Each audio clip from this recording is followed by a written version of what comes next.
Salut les amis, alors aujourd'hui on va procéder au changement de pare-choc avant. Voilà, donc ça c'est le pare-choc d'origine. Donc pour changer, il faut enlever. Tac, tac, tac. Hop, on lève le capot. Voilà. Hop, il y a une série de boulons à enlever. Là, là, là, là, il me semble. Et après il faut enlever des vis qui se trouvent en dessous de l'aile, tout le tour. Il y aura des vis à enlever. En dessous, il y a le cache moteur. Pareil, il va falloir enlever ces vis là. Et normalement, il y aura des petits clips ou non, il y a des vis ici en dessous.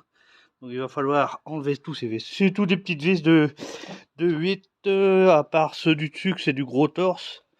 Mais bon, donc on va changer ce pare-choc parce que bon, c'est jamais ni plus ni moins qu'un pare-choc standard. Hein. Et on va changer pour mieux. Vous verrez ça après. Pour l'instant, on va essayer de déshabiller mes mères. Voilà. Vous voyez, c'est pas... Hop, et ça c'est ma petite titine. Tac. Oh. J'avais fait un petit covering avec du carbone à coller de chez Action. J'avais acheté du carbone de chez Action et puis j'ai collé ça comme ça pour donner un style. Hein. Voilà. Après, hop, au-dessus vous avez les petites bouches d'aération factices, bien sûr, que j'ai mis sur le capot à l'avant. Voilà. Et voilà les amis, là, nouveau pare-choc qui a été installé. Il n'y a rien de très difficile, hein, je vous dis, à part quelques vis à enlever sur le dessous, cache moteur, 4 vis au-dessus. Et puis ça donne cette gueule là, avec le nouveau pare-choc. Il me semble que c'est le pare-choc type M. Donc voilà, ça, disons que ça améliore un peu le style. Hein. On va pas, c'est pas pour ça que je vais aller plus vite, hein. Ben non, t'es pas, c'est pas parce que t'as un pare-choc type M que d'un seul coup tu vas gagner 100 chevaux. Mais bon, ça a notre gueule et puis bon, ça, voilà, je sais pas quoi vous dire. Bon, pour ceux qui voudraient savoir où est-ce que je l'ai acheté, il y aura qu'à poser des questions sur Facebook et je vous répondrai, pas de souci. Et je vous donnerai même le prix. Hein. Et après, bon, j'ai une petite plaque à mettre.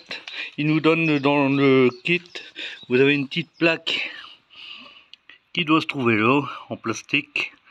Et moi, je l'ai fait avec une tôle inox pour que ce soit beaucoup plus rigide parce que ce qu'il donne, c'est du plastique et c'est pas top. Donc, il suffit de recopier la tôle sur une tôle d'acier ou de l'inox et de le plier. Et il faut un peu modifier le truc, mais bon.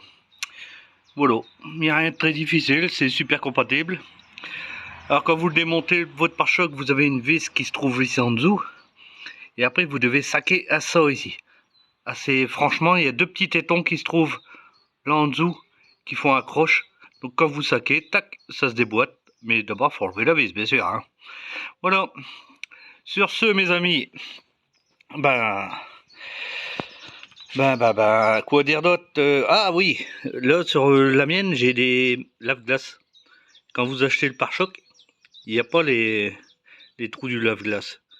Alors le mieux c'est de démonter le vôtre, prendre l'empreinte, vous prenez l'empreinte du lave-glace quand vous l'avez démonté, et vous redessinez au-dessus à peu près au même endroit.